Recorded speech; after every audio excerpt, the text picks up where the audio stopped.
Olá, família Encarando, sejam bem-vindos mais uma vez a mais um encontro semanal. Vocês pediram, está aí. O tema de hoje foi especialmente escolhido por vocês. E assim nós iremos falar do polêmico homem que apareceu do nada, dando detalhes impressionantes de como eram feitos pactos satânicos nos meios artísticos.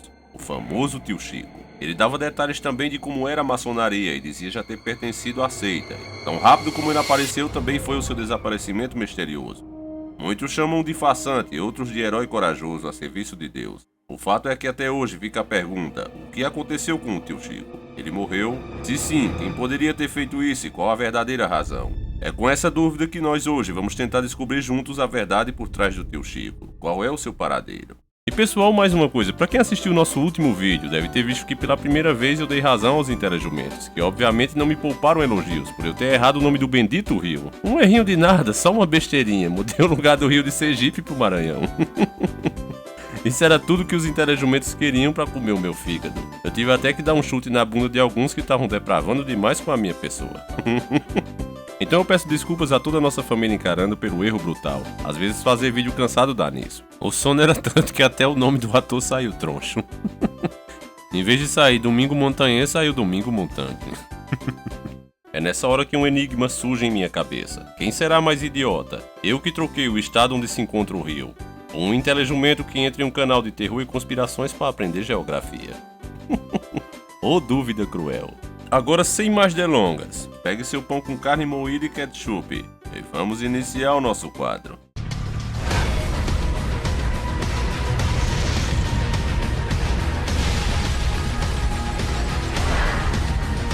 Do nada surgiu um homem chamado Tio Chico, revelando segredos que chocavam qualquer um que ouvisse, por mais cético que fosse. Seus testemunhos se espalharam pelo Brasil como uma febre, até DVDs foram feitos e vendidos no mercado negro. Era difícil você ir num camelô e não ter lá um DVD do Tio Chico para vender. Inclusive foi assim que eu soube da existência dele. Ele dizia ter sido maçônico e declarava em alto e bom som que a maçonaria era coisa do diabo. Meus queridos irmãos, meu nome é Pastor Francisco Vieira, o ex-bruxo da Xuxa. Eu moro em Brasília há 36 anos, mas não sou filho natural do Distrito Federal. Eu sou filho do estado do Ceará. De muitas coisas. Eu fui convidado. Para ser maçom são muitas exigências. Não vai dar para falar. Vai ser uma coisa rápida aqui. Depois, quem sabe, um dia eu volto. Deus a quem sabe, se ainda estiver vivo. E eu fui convidado a ser maçom. Pelo próprio meu pai, que é grão-mestre, grau 33 da maçonaria do estado do Ceará. E eu entrei na maçonaria. Pode ser que é hoje, com o tempo foi se evoluindo, mudou alguns sistemas, alguns rituais, algumas coisas que aconteciam há anos atrás, pode estar acontecendo de forma diferente, eu não sei. Já tem mais de 17 anos que eu saí. Eu entrei criança. Demolei. Eu fui levado de um cômodo para o outro, onde faz os rituais. Ao chegar naquele cômodo, a primeira coisa que eu encontrei foi um bode. Um animal de cor preta, vivo, que dá muito na região nordestina. Ali começa um ritual. Não sei, pelo meu conhecimento dos anos que eu fiquei na maçonaria, segundo ela está como uma entidade filantrópica sem fins lucrativos. Mas pelo que eu vi, não passa de um ocultismo, de um ritual de magia negra da elite da classe alta. E eu entrei.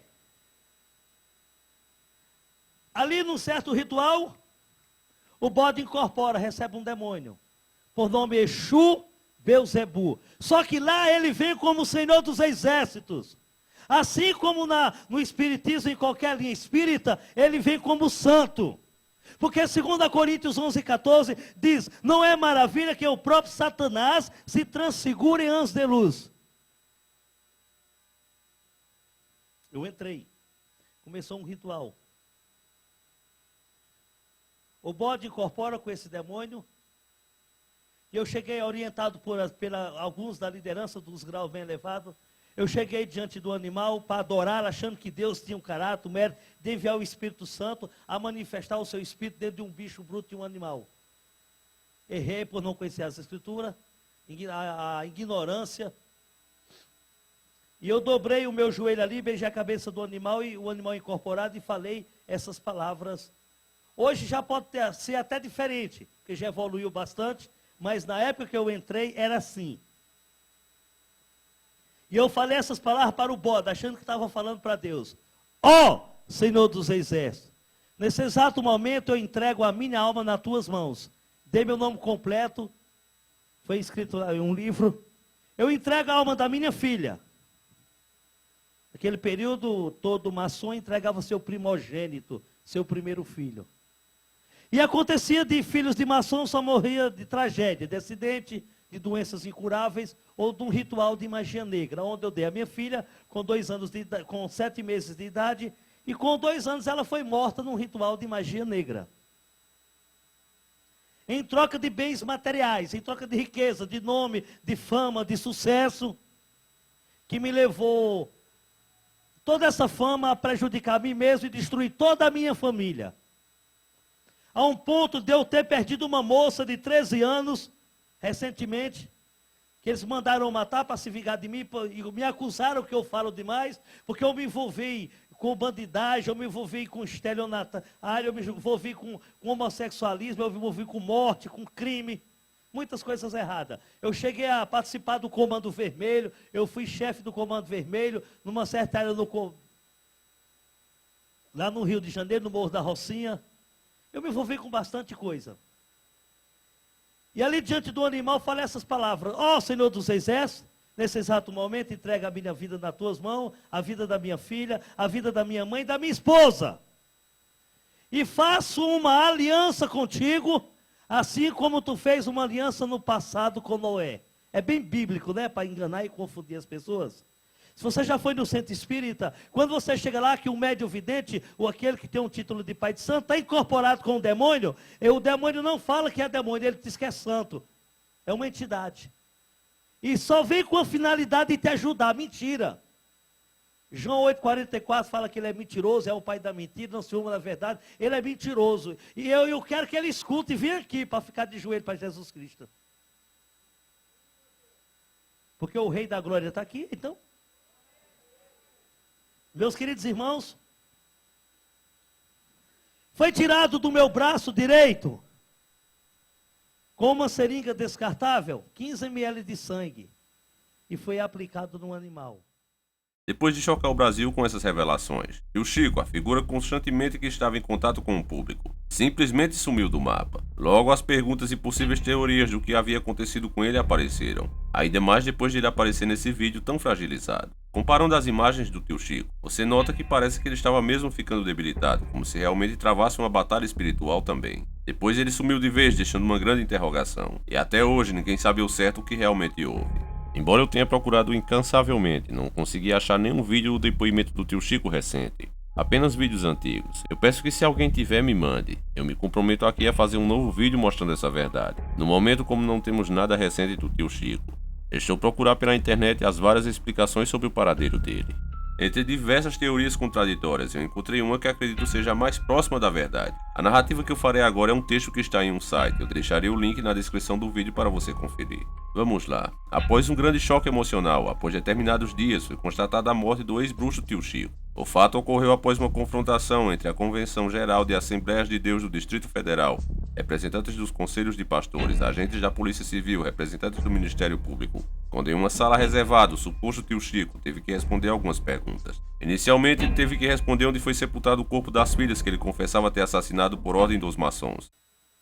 Naquele período, todo maçom entregava seu primogênito, seu primeiro filho. E acontecia de filhos de maçom só morria de tragédia, de acidente, de doenças incuráveis ou de um ritual de magia negra, onde eu dei a minha filha com 2 anos de idade, com 7 meses de idade, e com 2 anos ela foi morta num ritual de magia negra. Teve que explicar o paradeiro da arma escopeta que utilizou para atirar no próprio filho. Mas antes dele, pastor, eu dei 2 tiros de escopeta no filho meu quando ele tinha 8 anos. Quase que eu matava. Eu vou explicar. E informar onde foram os túmulos que ele violou. Eu matei 40 pessoas a bala, eu sacrifiquei 22 crianças, eu destruí minha família. Eu sou um... O que mais chocou os investigadores foi o fato do farsante ter afirmado que inventou todas essas histórias absurdas, pois não tinha profissão e precisava ganhar a vida de alguma forma. Quando questionado sobre a preocupação em ser desmascarado por algum pastor, Ele disse não ter se preocupado-se muito com isso, pois a cada pastor que realmente tem discernimento da verdade no meio evangélico, existe um número infinitamente maior que não está nem aí para esses detalhes. Importavam-se apenas em conseguir levar alguém em suas igrejas que pudesse chamar a atenção, a fim de ter seu culto cheio de pessoas que creem em tudo o que ouvem, sem fazer muitas perguntas. Os grupos representativos envolvidos nessa investigação, cada um por sua classe, registraram ocorrências contra o suposto bruxo, tendo mesmo que responder por alguns crimes que não tinha como ele negar, pois vários DVDs foram apresentados ao farsante que não tinha como apresentar outra desculpa, eximindo das confissões. O momento mais crítico foi quando os policiais, diante dos representantes da Convenções da Assembleia de Deus e afiliada, e do Conselho de Pastores, se era mesmo verdade tudo o que estava gravado naquele testemunho. O tio Chico afirmou não serem verdadeiras as declarações dele. Ele ficou bastante envergonhado ao ter que negar tudo diante dos representantes evangélicos e de autoridades policiais. A iniciativa dessa apuração partiu das convenções assembleianas, junto ao Conselho de Pastores, pois diante de tantas evidências de contradições, resolveram apurar e tirar de circulação esse senhor que vivia mentindo grosseiramente no meio de pessoas que buscam a verdade.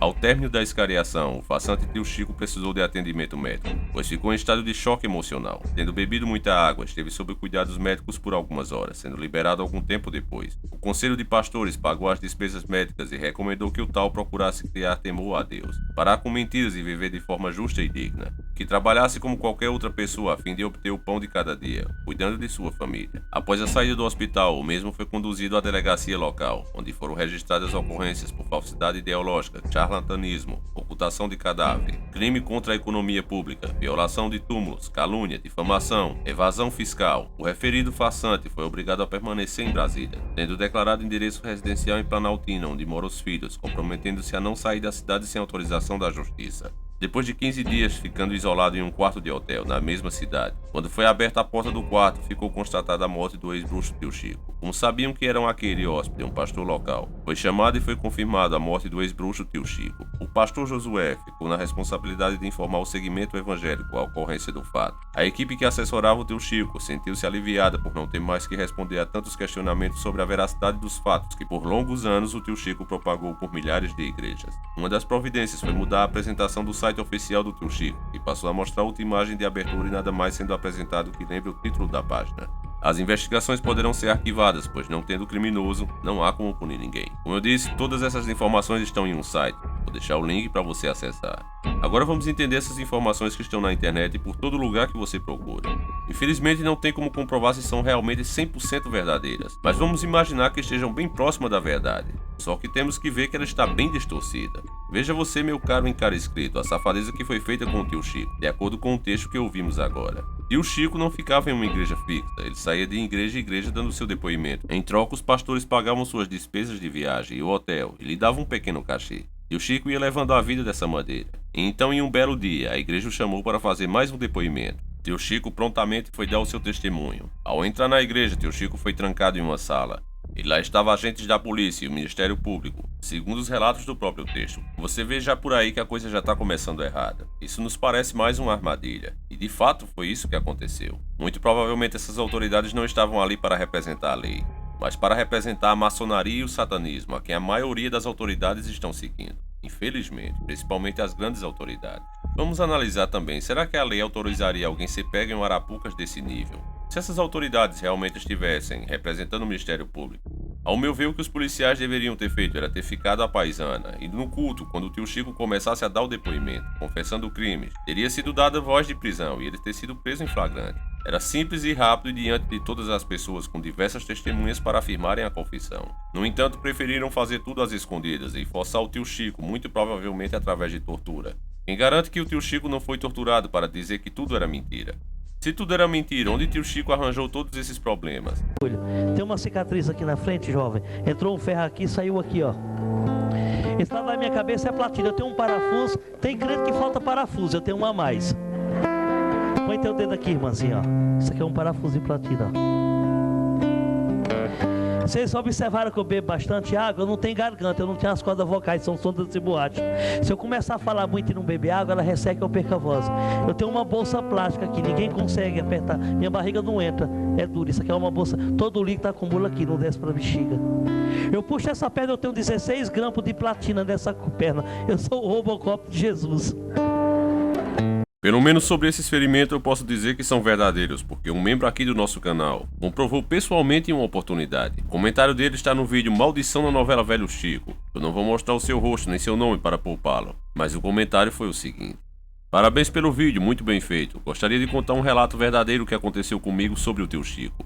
Eu tinha apenas 13 anos na época e era membro de uma igreja aqui em Brasília, Distrito Federal. Nesse dia estava muito ansioso, pois ele iria pregar em nossa igreja. Infelizmente para alguns nesse dia choveu muito e não pôde haver o culto. Mas eu e minha tia éramos muito chegados da irmã que convidou o tio Chico para pregar. Ela iria nos buscar, pois iria fazer o culto familiar, para que a presença dele não fosse em vão. Tive a honra de conhecer esse homem de Deus. Eu sou uma testemunha de que tudo que ele disse é verdade, pois ele fez questão de que eu e as pessoas que estavam lá passássemos a mão em seu rosto e em sua cabeça, para que comprovássemos realmente as platinas e os parafusos que ele tinha. Meus amigos do canal Encarando o Sobrenatural, o que eu digo é a mais pura verdade. Eu tenho um canal aqui que fala sobre essas coisas sobrenaturais também, mas nunca quis fazer nenhum vídeo sobre ele, pois as pessoas achariam que eu estaria mentindo apenas para postar o vídeo. Encarando o Sobrenatural, contei a você esse relato, pois sei que é muito difícil de se fazer um vídeo, e os seus vídeos são muito bem feitos e de conteúdo verdadeiro. Já sou inscrito do canal pelos dois canais que tenho, esse pessoal e o outro, que posta os meus vídeos. Não vim aqui publicar meu canal, pois nem citei o nome. Vim dizer a verdade sobre o tio Chico, elogiar o seu ótimo trabalho e a todos um grande abraço. E eu agradeço muito a mais esse membro da nossa grande família. Eu acredito 100% no comentário dele. Dos meus inscritos, eu confio em todos. Por mais desconfiado que você possa ser, você vê aqui claramente que a pessoa não está interessada em algo. Ela apenas quer que a verdade seja dita. Até pela forma que ele conta, você vê que tudo é verdadeiro. O próprio tio Chico, se estivesse mentindo sobre os seus ferimentos, ele não ia mandar as pessoas comprovar. Ia tapear e não ia deixar ninguém passar a mão. Outra contradição que chega a ser ridícula é que o cara é chamado de charlatão, farsante, mentiroso, confessa que tudo é mentira, porém é acusado de omissão de cadáver, que ele havia sacrificado a mando dos maçons, e os policiais exigem a escopeta que ele usou para atirar em seu filho. Aí é que a gente faz a pergunta: se tudo é mentira, estão chamando o cara de farsante, de mentiroso, e ele mesmo confessou que era mentira. Se tudo era mentira, como é que vão processar o cara por ocultação de cadáver? Como é que querem que apareça a escopeta que ele usou contra o filho, se todo o testemunho dele na verdade é uma farsa? Alguém deveria explicar isso melhor. A resposta, ao meu ver, para todo esse questionamento é muito simples. E eu vou dizer aqui, afinal eu não temo a ninguém. O nome do canal é Encarando e não é à toa. Já meteram 2 strikes e se meterem de novo, não tô nem aí. Vou continuar informando o pessoal enquanto eu puder. Se as informações que nós ouvimos agora estiverem corretas, essa Coja assassinou o tio Chico porque tudo era verdade. Ele era uma prova física do que ele mesmo afirmava, não tinha como esconder. Os caras ainda têm a coragem de dizer que depois de um interrogatório, o farsante tio Chico precisou de atendimento médico, pois ficou em estado de choque emocional. Meus amigos, vocês estão pensando que tem algum idiota aqui? É claro que tio Chico devia estar em péssimo estado físico, porque desceram foi o porrete nele. É claro que eu não posso provar o que eu estou dizendo, mas eu tenho certeza que isso aconteceu. Não sei se você que está assistindo esse vídeo vai concordar comigo. Como eu disse, eu não posso provar nada, mas ao meu ver foi isso que aconteceu. Devem ter descido o porrete no cara. Tio Chico estava entregando todas as seitas do demônio, e os caras que vivem enterrados até o pescoço nisso acharam que o correto era matar ele e esconder os fatos da população. Tio Chico estava abrindo a mente das pessoas para as coisas ocultas que estão acontecendo ao nosso redor o tempo todo. Respondendo àquela pergunta que nos fazemos de vez em quando: por que é que as coisas são sempre assim? Por que não aparece ninguém que faça o correto? A resposta é essa, meus amigos. Na política, na justiça, no meio artístico, na mídia, mais de 90% dessas pessoas estão totalmente entregues ao maligno, aceitas como maçonaria e satanismo. Essa é que é a verdade. No mundo dessas pessoas, todas as coisas são distorcidas. O certo é que é o errado, e o errado é que é o certo. Qualquer um que aparece e tem alguma credibilidade começa a convencer as pessoas. Logo, alguma coisa acontece com esse cara. Não importa se é mulher, se é homem, se é menino, não importa. Algum acidente misterioso sempre ocorre. Isso é fato, meus amigos. Nós não estamos inventando nada. Isso é fato. Temos que ter cuidado com essas informações que ficamos sabendo e o jeito que elas nos são passadas. Eu, particularmente, logo quando vi o tio Chico, achei que era um farsante. Mas se a narrativa que fizemos agora for realmente real e ele tiver aparecido morto em um apartamento em Brasília, então para mim não resta dúvida que tudo o que ele dizia era verdade. E para essas pessoas que tentam distorcer os fatos e omitir a verdade, saiba que sempre vai surgir alguém como eu, um cara simples, que de tão burro muda a localização de um rio de Sergipe para o Maranhão. Mas que sempre vai estar disposto a mostrar a verdade por trás dos fatos, custe o que custar. E aqueles que têm ouvido para ouvir ouvirão, podem ter certeza disso. Essa é a minha conclusão, e mais uma vez eu repito, eu acredito sim no que tio Chico dizia e não tenho dúvidas. Para mim foi queima de arquivo. Vocês não são obrigados a concordar e eu quero ouvir a sua opinião aí nos comentários. Vocês sabem que aqui a sua opinião, desde que seja dada com educação, será sempre respeitada. Se o tio Chico realmente estiver morto, onde quer que ele esteja, que ele descanse em paz. Eu até torço para que tudo isso seja apenas uma invenção de quem não tem o que fazer pela internet. Porém, se de fato ele realmente estiver morto, saibam que todos aqueles que morrem a serviço de Cristo serão chamados no reino do nosso Pai Celestial de grandes homens de Deus. Nosso vídeo acaba aqui, eu espero que vocês tenham gostado. Não esqueça de deixar o seu like, seu comentário bacana, compartilhe nas suas redes sociais, mostre esse vídeo para um amigo. Nós temos que sempre fazer assim, porque a coja maligna não dorme. Cada um de nós tem a obrigação de espalhar a verdade, pois se omitimos com medo de represálias, estaremos sendo cúmplices da coja maligna. Cada um fazendo sua parte, a verdade vai chegar cada dia mais longe.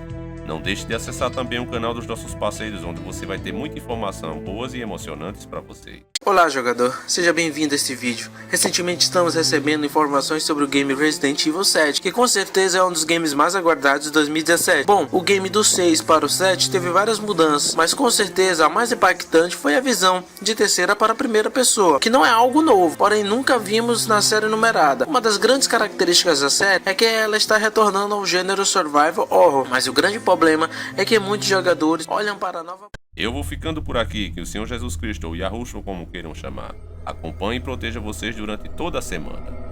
Um abraço e até o nosso próximo encontro, sempre encarando o sobrenatural.